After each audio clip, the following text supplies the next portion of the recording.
Hola amigos, ¿qué tal? Soy Jordi, posiblemente el primer Jordi que conocéis en vuestra vida. Me imagino que no. Mira, cuando tenía 22 años me fui al extranjero a aprender inglés. Tenía muy claro que con un buen nivel de inglés mi vida profesional cambiaría. Y así ha sido. Hace un año volví a Cataluña. Y si cuando me fui Cataluña era el motor económico de España, ahora me he encontrado con una ruina económica. Como disfruto de tiempo, he analizado el tema y tengo muy claro dónde está el problema. Pero me doy cuenta que muchos de mis conciudadanos no se enteran de la misa a la mitad.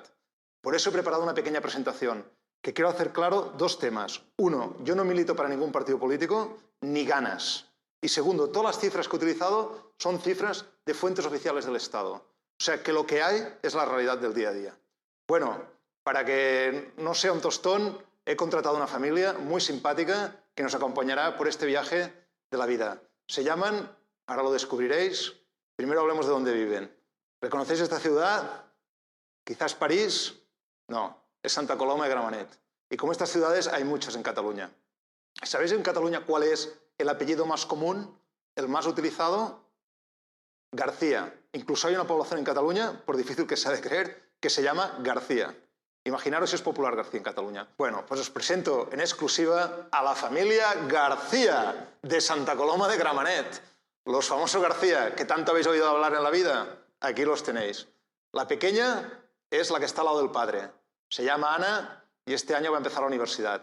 Raúl, el padre de familia. Hace 2 años que perdió el trabajo. Mecánico de camiones de profesión. Y la madre de la familia, la más importante, la que hoy trae un sueldo a casa. Patricia, aunque este sueldo solo ha hecho que reducirse en los últimos 2 años. Y por último, la mayor, Marta, que acabó la carrera hace 1 año y desde entonces que está buscando trabajo. Y está empezando, tristemente para los padres, pensando que a lo mejor la solución es salir vivir fuera. Bueno, os explico. Los últimos años, hablo de hace 3, 4, 5, 6 años, los García hacían grandes viajes, viajes de millonarios, a la Riviera Maya, a Cancún, a Santo Domingo, a las Islas Canarias, pero hace 3, Raúl vio que las cosas no iban bien. La crisis había empezado y su empresa hablaba de deslocalizarse, de irse a Madrid. Así que hace 3 años, Raúl dijo, este verano nos vamos a quedar en el territorio nacional, vamos a coger el coche y nos vamos a ir a conocer la capital de España, a ver qué es lo que tiene, porque por alguna razón mi empresa, que lleva 40 años en Cataluña, se debe querer ir allí. Y cogieron su cochecito, que ya lo veis, el último modelo biológico de Skoda, y se hicieron un viajecito por Madrid, Ciudad Real, Toledo, etc. Y volvieron totalmente alucinados. Raúl no entendía nada. Hacía 30 años que no visitaba España. Y dice, no lo entiendo, autovías, aeropuertos, estaciones. Esto es el siglo XXII. Voy a comprar unos mapas que tengo por casa, porque la de infraestructuras que yo he visto, la verdad, en Cataluña me da la sensación que de esto la mitad. Así que aprovechando unas guías Michelin que tenía por casa, de cuando trabajaba en la empresa, pues hizo un poco de collage, cortó la de varios años, hizo una comparativa, el año 92, el año 2002 y el año 2012, y vio que, ostras, que apenas había cambios. Está todo igual, más o menos. Y hizo lo mismo con Madrid. ¡Ostras! Sorpresa, resulta que en Madrid se han construido en 20 años 800 kilómetros de autovías, cuando solo en Barcelona, alrededor de Barcelona, 20 kilómetros en el mismo periodo de tiempo. Bueno, una cosa difícil de entender. Pero no solo esto, y los peajes. Porque, a ver, Raúl, cuando estuvo en Madrid, se fue a Ciudad Real, se fue a Toledo, a varios sitios. Y la verdad, no recuerda haberse metido la mano en el bolsillo ni un solo día para pegar un solo peaje. Y resulta que aquí en Cataluña, cuando sale Santa Coloma de Gramenet, solo hace que pagar peajes. Entonces, se fue a Internet, a la guía Michelin, y puso lo que cualquiera de vosotros puede hacer. Peajes, ida y vuelta, ruta más rápida. Y puso 2 destinos. Dijo, bueno, empezaré con un Madrid-Alicante. A ver qué ocurre. Ida y vuelta, ¿qué me cuestan peajes? 0 euros. Y el Barcelona-Alicante, ostras, 73 euros, ida y vuelta. Bueno, elijamos otra destinación. Elijamos Zaragoza, que está a medio camino. A ver qué cuesta. Pues resulta que un Madrid-Zaragoza son 0 euros. Y resulta que un Barcelona-Zaragoza son 51 euros. Bueno, por último Raúl dijo, hagamos una última prueba, comparémoslo con Santander. A ver qué ocurre, que a lo mejor al norte los madrileños sí que pagan. Pues resulta que no, que Madrid-Santander 0 euros en peajes y Barcelona-Santander 112. Coges la calculadora, sumas los peajes de los 3 trayectos y resultado, 3 trayectos, 250 euros en peajes. Claro, Raúl no es tonto y rápidamente llegó a la conclusión. Si mi empresa de transportes hacía, por decir algo, este trayecto una vez por semana, es decir, los lunes a Alicante, los miércoles a Zaragoza y los viernes a Santander, estaría pagando 250 euros en peajes a la semana, que equivale a 13.000 euros al año. En un país de mileuristas, esto es el sueldo de una persona. Y esto es el precio de peajes de turismos, no de camiones, que no tengo ni idea, la verdad. Entonces Raúl dijo, bueno, pues está claro por qué mi empresa se deslocalizó y se fue a Madrid. Y el AVE, porque bueno, también por todas partes, oye, de estaciones de AVE, las que quieras, y kilómetros de vías, donde quieras. La verdad es que desde Madrid vas directo a todas partes, pero desde Cataluña, curiosamente, solo vas directo a Madrid. Pues bueno, Raúl, que ya tiene familiaridad con esto de la Internet, buscó la información y dijo, a ver, ¿cuáles son los países del mundo que tienen más kilómetros de AVE en servicio y en construcción? ¿Y qué se encontró? Pues que China es el único país del mundo que supera a España, con casi el doble de kilómetros. 10.025 kilómetros.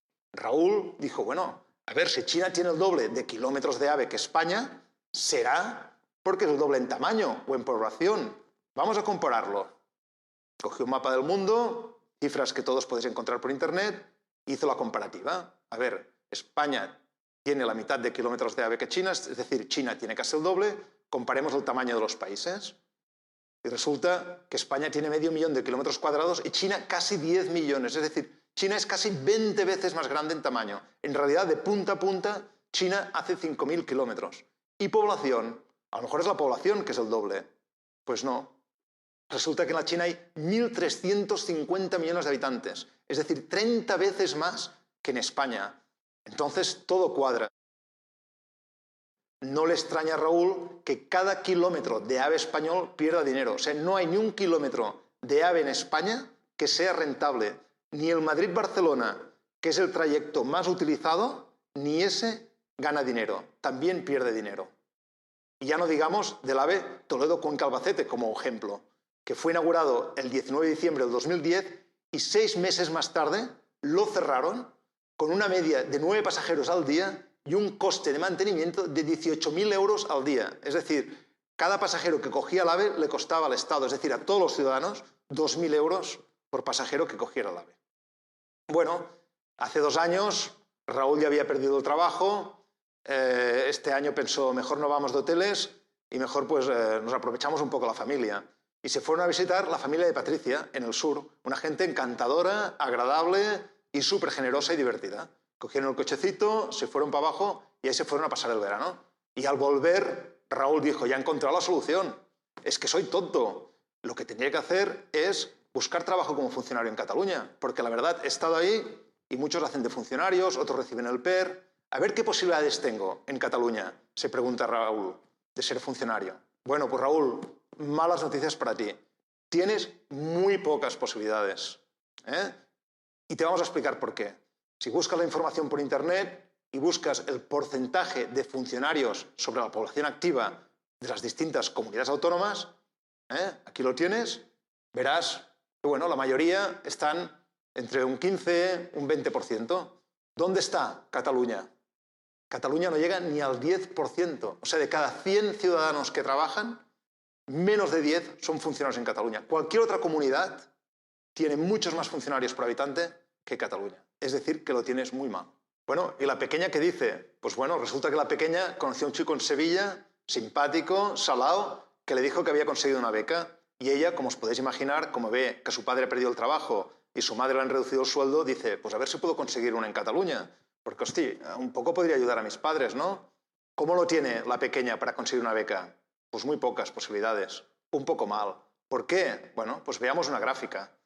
Cataluña, los estudiantes de Cataluña son el 17% de los estudiantes de España. Somos el 16% de la población, pues bueno, lo normal es que seamos el 17% de los estudiantes. En una España donde todos somos iguales, en teoría tendríamos que recibir el 17% de las becas, digo yo, ¿no? Pues resulta que no. Resulta que Cataluña recibe solo el 8% de las becas que da el Estado.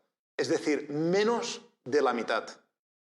Bueno, ¿cómo es posible esto? No lo sé, pero diré una cosa que a lo mejor os da alguna pista. Resulta que en el 2001, el famoso Tribunal Constitucional, que lo hemos de obedecer todos, otorgó la competencia de las becas a Cataluña.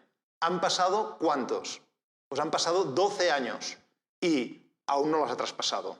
Por alguna razón será. Bueno, por último, este año pasado Raúl dijo, de la familia de Patricia no nos podemos aprovechar más, fueron más que generosos. Sabes que este año nos vamos a conocer la única parte de España que no hemos visitado, que es el norte. Y cogieron un cochecito y se fueron hacia Galicia y pararon al País Vasco a visitar a un excompañero de Raúl que se había ido allí a trabajar. Y oye, Raúl dijo definitivamente, soy tonto, me he pegado unas mariscadas en Galicia, el coste de la vida mucho más barato y encima en el País Vasco me ha dicho mi amigo que hay mucho trabajo. Yo no sé si era verdad o no, pero lo voy a comprobar. Bueno, pues Raúl dice, veamos si hay más trabajo y cuál es la razón. Porque si es así, según cómo, cojo la maleta, la familia y me voy hacia el País Vasco. Entonces, Raúl vuelve a Internet y busca información, estadísticas del 2011.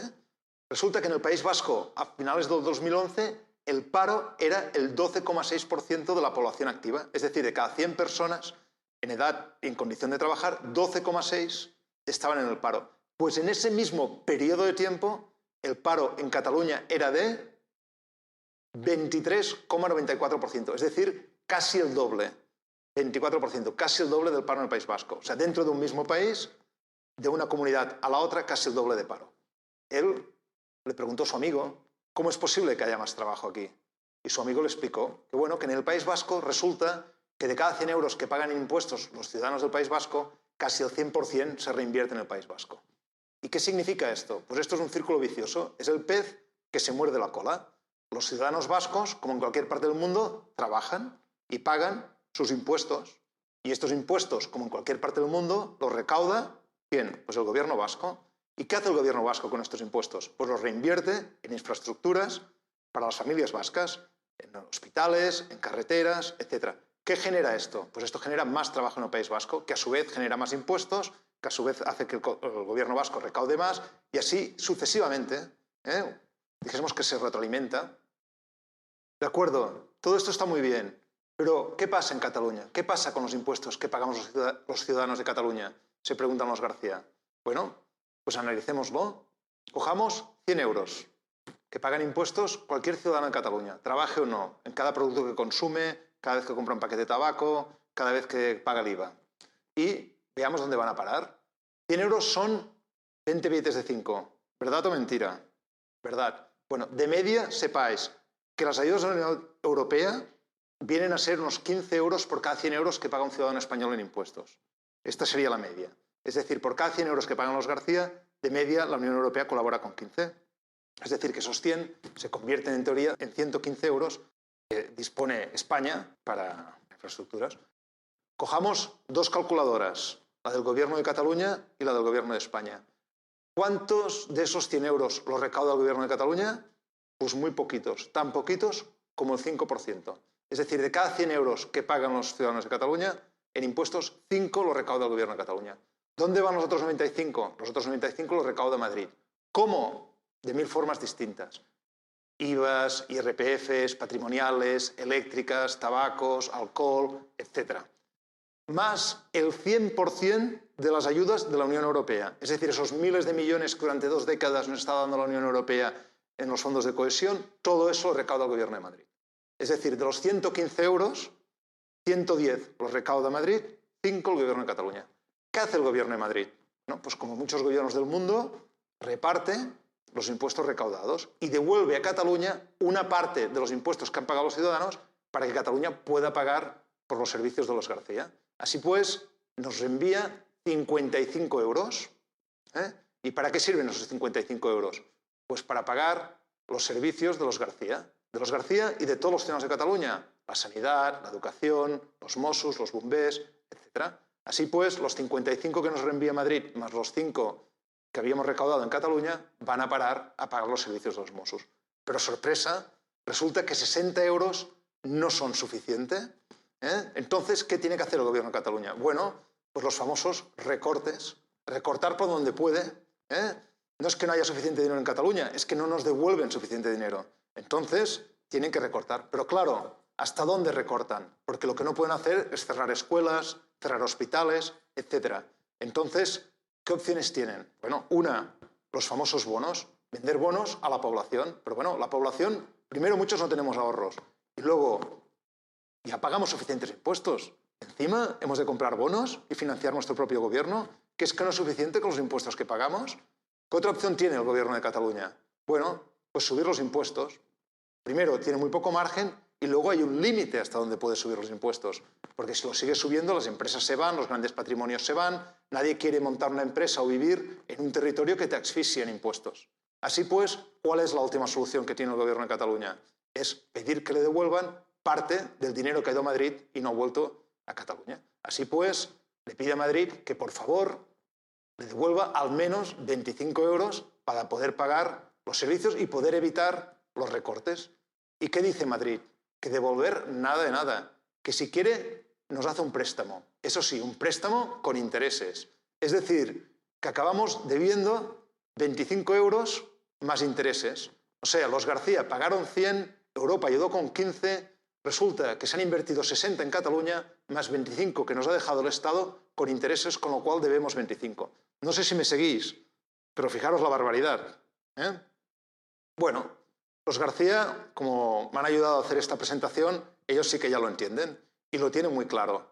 Resulta que Madrid recauda nuestros impuestos y todas las ayudas europeas y entonces parte y reparte. Ya sabemos que quien parte y reparte se lleva la mejor parte y al devolvernos la mitad, aquí nos vamos obligados a recortar, endeudarnos y encima pagar intereses, que ya es el colmo. Mientras allí se gastan nuestros impuestos en sus infraestructuras, sus AVEs, sus autovías, sus aeropuertos y mejor calidad de vida para ellos. No es que Raúl fuera tonto cuando hacía estos viajes, es que Raúl estaba engañado. Pero Patricia no quiere creer que esto siempre es así. Ella piensa que a lo mejor esto ha sido los últimos años, pero que en general es imposible que esto haya ocurrido de manera sistemática. Pero tenemos malas noticias para Patricia. Patricia, lo siento, pero sí que es así. ¿Por qué? Veamos. Madrid cada año se queda más y Cataluña recibe menos. Esto no lo digo yo, esto lo dice la realidad. Aquí tenéis una gráfica desde el año 92 hasta el último año que tenemos cifras, que es el 2009. De la cantidad de impuestos que se han ido a Madrid desde Cataluña y no han vuelto. O sea, de los impuestos que han pagado los García de Cataluña que han ido a Madrid y no han vuelto. Y tenemos que el último año, por ejemplo, que está contabilizado, el 2009, la cantidad ascendió a, cogeros a la silla, 16.500 millones de euros. Para que os hagáis una idea, si cogemos los 16.500 millones de euros anuales y lo dividimos por 365 días que tiene un año, tenemos la cantidad de 45.200.000 euros cada día. No os lo voy a dibujar, pero imaginaros un tren que sale cada día de Barcelona con 45 millones de euros a Madrid y vuelve vacío. Esto cada mañana, cada día del año. Se van 45 millones de euros a Madrid y el tren vuelve vacío. Bueno, pues estos son los impuestos que se van y no vuelven. Y si hacemos el acumulado, estamos hablando desde el año 86 de 266.000 millones de euros. Yo no sé si sois conscientes de qué significa esto. Estamos hablando de 1/4 billón de euros desde 1986. Bueno, Patricia y su hija definitivamente consideran que esto es una barbaridad, pero aún así la cifra es tan astronómica que no acaban de entender exactamente cómo les afecta. Pues las vamos a ayudar. Mira, si nuestros impuestos se quedaran en Cataluña, es decir, el 100% de lo que pagan, de esos 100 euros que veíamos antes, se quedaran y se reinvirtieran en Cataluña, de entrada no habrían recortes. Cero. No estaríamos hablando de recortes. Por ejemplo, para que tengáis una idea, recortes a universidades, que eran 144 millones, pues solo que durante 3 días el 100% de los impuestos que pagamos los ciudadanos de Cataluña se quedaran aquí, estaría pagado. Recortes en sanidad, 621 millones, en 14 días estaría pagado. Recortes en funcionarios, 320 millones, en 7 días estaría pagado. Pero no solo esto, es que si el 100% de los impuestos que pagamos los ciudadanos de Cataluña se reinvirtiera en Cataluña, como ocurre en el País Vasco, resulta que podríamos hacer cantidad de infraestructuras que ahora no podemos. Por ejemplo, 11 centros educativos cuestan 44 millones de euros. ¿Qué quiere decir eso? Que en un día de que el 100% de nuestros impuestos se quedaran aquí, recuperaríamos esos 45,2 millones que se van cada día y no vuelven, con lo cual podríamos pagar por la construcción de 11 centros educativos. Un hospital de media cuesta 70 millones, pues también en un día y medio estaría pagado. Los accesos al puerto de Barcelona, por ejemplo, esos famosos accesos que nunca llegan, cuestan 100 millones. En 2 días y medio estarían pagados. Bueno, Raúl se pregunta, ¿hemos intentado algo para cambiar esta injusta situación? Pues la verdad, Raúl, es que sí, y varias cosas. Mira, te cuento. Primero, hace años pedimos un concierto económico. Nada nuevo, exactamente lo mismo que tiene el País Vasco y Navarra. ¿Cuál fue la respuesta de Madrid? Que no, que esto era inconstitucional, que denegado. Bueno, luego aprobamos un nuevo estatuto que incluía una mejor financiación para Cataluña. ¿Cuál fue la respuesta de Madrid? Que no, denegado. Luego dijimos que queríamos negociar un pacto fiscal con un porcentaje en solidaridad, cosa que no tiene ni el País Vasco ni Navarra ni nada. O sea, continuamos siendo solidarios con España, pero marquemos un límite. También dijeron que no, que eso ni de hablar. Y últimamente hemos dicho, bueno, como mínimo, paga lo que debes. O sea, si has presupuestado una serie de inversiones en Cataluña que no se han cumplido, hemos llegado a una serie de acuerdos, una serie de transferencias que no se han hecho, páganos como mínimo esos 8.000 millones para que no te tengamos que pedir prestado. Primero paga lo que debes. Pues han dicho que tampoco. Que pedir prestado siempre y cuando paguemos interés, ahí podemos hablar. Ahora pagar lo que nos deben no. Bueno, Raúl dice, ¿cómo es posible que desde Cataluña no podamos cambiar nada? Él no se pregunta nada especial, lo mismo que se preguntaría cualquier persona normal. Bueno, pues fácil. Aquí tenemos la famosa Constitución española que todos hemos oído hablar. Esta es la portada de la Constitución original. Las únicas personas que pueden cambiar esto son los diputados del Parlamento español. Solo el Parlamento español puede cambiar la Constitución. Veamos, el Parlamento español lo forman 350 diputados. De esos 350 diputados, 47 corresponden a Cataluña. Es decir, PP de Cataluña, PSC, Convergencia y Unió, Iniciativa, etc. En total, 47 diputados que son elegidos en Cataluña. Hagamos unos números. Por un lado tenemos los 350 diputados del Parlamento español y ahora imaginémonos, pongámonos a soñar, imaginémonos que por una vez en la vida todos los representantes de Cataluña, los diputados que representan los intereses de Cataluña, fueran cogidos de la mano a defender los intereses de los ciudadanos de Cataluña, cosa que no ha ocurrido nunca. Imaginémonos que PP, PSC, Convergencia fueran unidos a defender una misma cosa. Tendríamos 47 diputados a favor, con lo cual aún nos quedarían 303 en contra. ¿Sabéis cuántos diputados se necesitan para cambiar la Constitución? Alegría, 211, 3/5 partes. Es decir, si no hemos conseguido nunca que los 47 diputados de Cataluña vayan unidos de la mano a defender los intereses, ¿creéis que lo va a hacer PP y PSOE juntos? No. Y en el supuesto, imaginemos ahora que por alguna razón algún político español prometiera algo pensándose que no va a tener necesidad de cumplirlo y se equivocara y tuviera que cumplirlo. Estoy hablando del señor José Luis Rodríguez Zapatero. Aceptaré el estatuto que apruebe el Parlamento de Cataluña. Bueno, pues ¿qué pasó? Pues que aquí tenemos el Tribunal Constitucional, 100% politizado y en la nómina del Estado. O sea, que incluso cuando algo se aprueba, luego lo pueden tumbar. No hay ningún problema. Bueno, ¿y si pudiéramos recaudar 100% de nuestros impuestos? ¿Todo mejoraría? Se pregunta Raúl. Porque claro, parece que si administramos 100% de nuestros impuestos, eso sería suficiente. Pues no, Raúl, me temo que no. Mira, para que sea fácil, os pondré solo un ejemplo que todos conocemos y del que muchos somos víctimas, que es cercanías. En el 2010, el Estado transfirió Renfe, cercanías, al Gobierno de Cataluña. ¿Qué os imagináis que transfirió? ¿Los trenes? Sería lo normal, ¿no? Pues no, los trenes no los transfirió. Las vías? Sería lo normal, ¿no? Pues tampoco las transfirió. Las catenarias? Tampoco las transfirió. Las estaciones? Tampoco las transfirió. ¿Qué transfirió en realidad? Bueno, pues transfirió los horarios. Faltaría más, ¿no? O sea, lo mínimo es que los que vivimos aquí decidamos el horario para ir a trabajar. Transfirió los precios. Ya ves qué cosa, ¿no? Subir los precios, una cosa tan popular, que demos la cara aquí. La información, es decir, que cuando las catenarias se rompen, las vías no funcionan y los trenes no llegan, a dar la información nosotros. Y la limpieza. Bueno, por lo que tengo entendido, desde entonces ya podemos ir al lavabo y encontrarlo un poco limpio. Bueno, yo creo que después de toda esta información, Raúl le ha quedado muy claro. Ahora entiende por qué el pasado 11 de septiembre 1,5 millones de sus conciudadanos salieron a la calle. No es un tema folclórico, es un tema de supervivencia económica. Raúl lo tiene claro. ¿Y la pequeña? Pues la pequeña incluso más que Raúl. Ella tiene claro que la relación Cataluña-España no funciona. Seguir como siempre no tiene sentido. Y esto lo dice una chica de 18 años. Pero no solo ella. Einstein decía lo mismo. Si buscas resultados distintos, no hagas siempre lo mismo. Yo creo que es un tema de cajón. Bueno, imaginemos, hagamos un ejercicio. Imaginemos que Cataluña es un Estado. ¿Pero qué le preocupa a la familia García? Pues si habrá trabajo, las pensiones y la social bienestar, como nos preocupa a todos los ciudadanos del mundo. Ni más ni menos. Veamos las pensiones. Intentaré explicarlo de la manera más simple posible. El sistema que se utiliza en España es un sistema de repartición.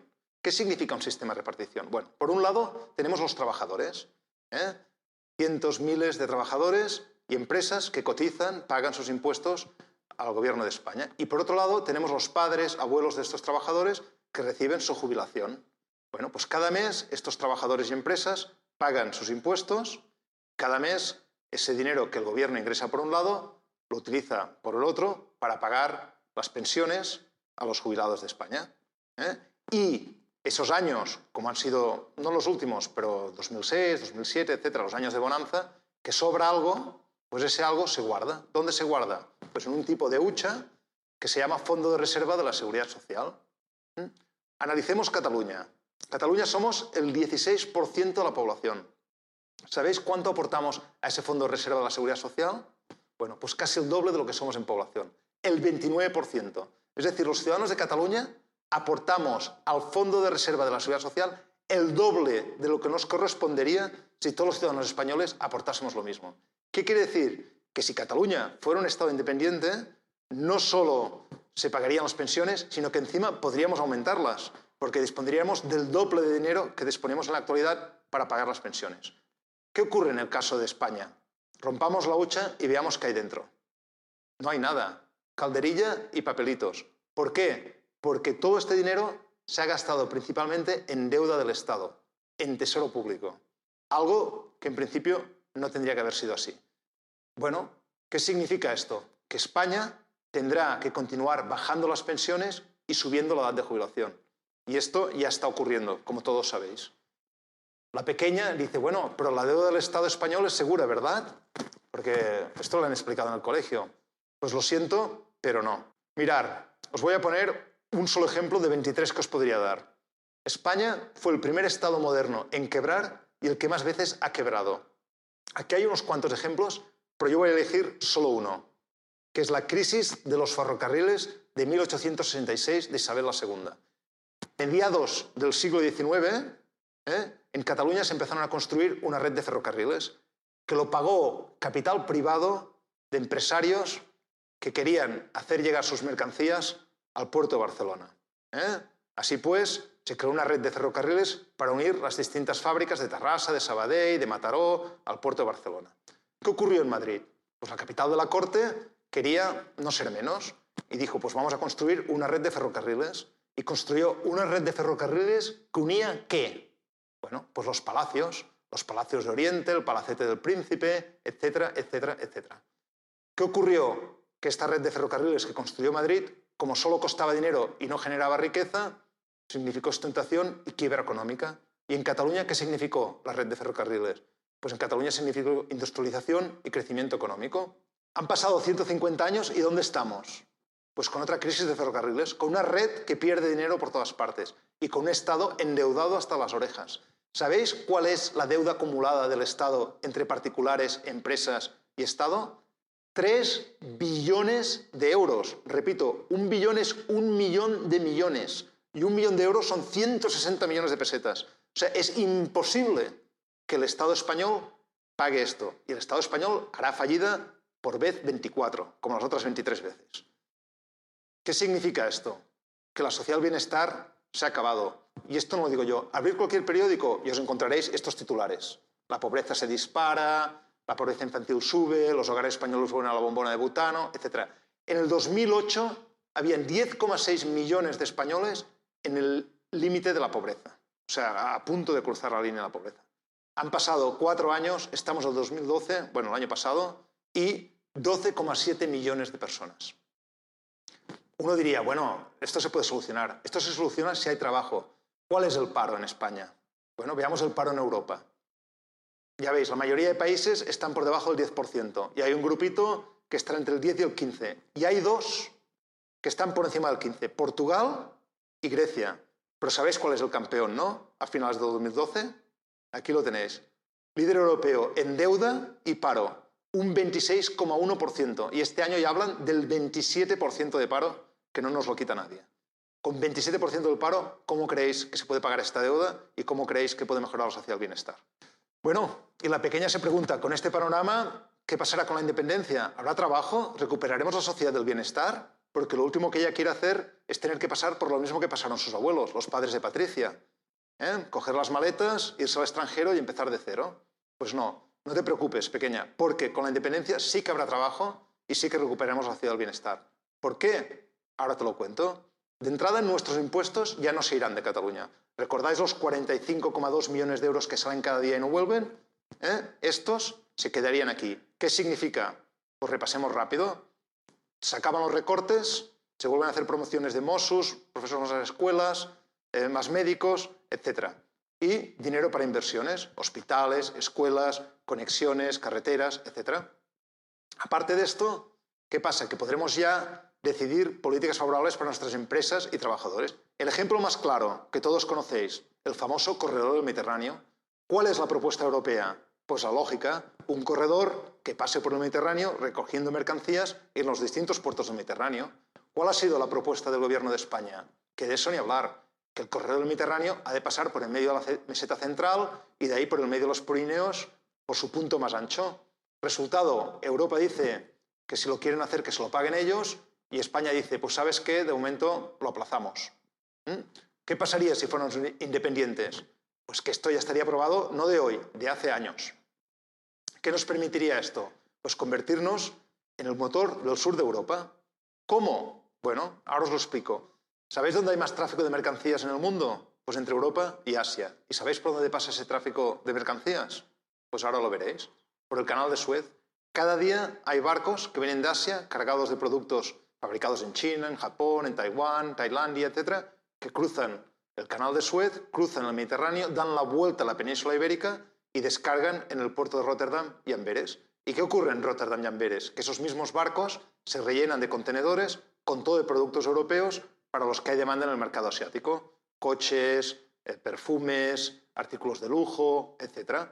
Es decir, cada día cientos de barcos cruzan el Mediterráneo, dan la vuelta a la península ibérica, arriba y abajo, arriba y abajo, arriba y abajo. Bueno, ¿qué ocurriría si Cataluña fuera un país independiente?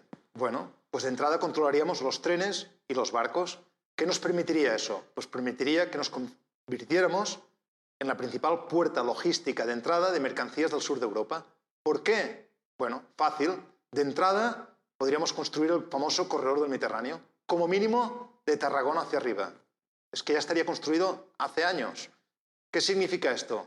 Que entonces los barcos podrían venir directamente a Barcelona, descargar y volver a Asia, con lo cual se ahorrarían toda la vuelta a la península ibérica y todo el recorrido hasta Rotterdam y Amberes, que son días de más de tránsito, de polución, de consumo de combustible, etc. Todo esto lo podríamos hacer si fuéramos un país independiente. También controlaríamos las carreteras. ¿Y qué nos permitiría eso? Pues convertirnos en el primer núcleo industrial del Mediterráneo. ¿Por qué? Porque podríamos construir todas esas infraestructuras que en la actualidad no construimos. Todas esas autovías desdobladas, todas esas conexiones a Europa, todas esas conexiones al puerto de Barcelona, etcétera, etcétera, etcétera. ¿Qué permitiría eso? Que se instalaran todo de empresas alrededor de Cataluña para hacer el montaje de todos esos artículos que llegan de Asia, que quieren ser montados en Europa, que quieren tener normativas europeas, etcétera, etcétera, etcétera, etcétera. Así pues, tendríamos todo un núcleo industrial alrededor de Cataluña. Y por último, controlaríamos los aeropuertos.